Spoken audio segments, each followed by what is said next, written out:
Road number 48 G614 ہے یہ، اور یہ درخت ہیں یہاں لگے ہوئے۔ ایم ڈی صاحب کو 2 سال پہلے میں نے کہا تھا، ٹویٹ کیا تھا انہیں کہ بھائی یہ درخت کو آدھا آدھا کاٹ دیں، سی ڈی اے کے ایم ڈی کو، مگر نہیں کاٹے گئے۔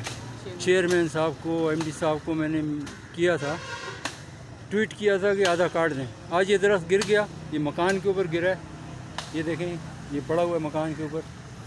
اللہ کا شکر ہے کہ گاڑیاں بھی، انسانی جانیں بھی بچ گئی ہیں، مگر کسی وقت یہ بڑے حادثے بھی ہو سکتا ہے۔ یہ بے شمار درخت لگے ہوئے ہیں یہاں پر اس لائن میں، یہ درخت آدھے آدھے کٹ جائیں تو لوگوں کی جان محفوظ ہو جائے گی اور سی ڈی او کو بھی لکڑی مل جائے گی۔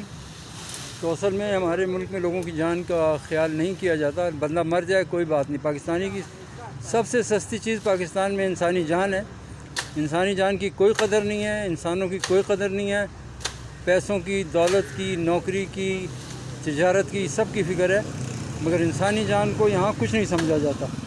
تو آخر کب تک یہ سلسلہ چلتا رہے گا؟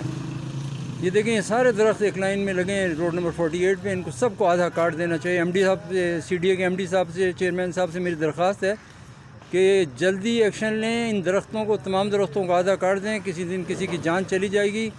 یہ بہت بڑا خطرہ ہے ہمارے لیے، یہ جو ہم ریزیڈنٹ ہیں یہاں کے، پلیز ایکشن لیں، آپ جلدی ایکشن لیں تاکہ لوگوں کی جان محفوظ رہ سکے۔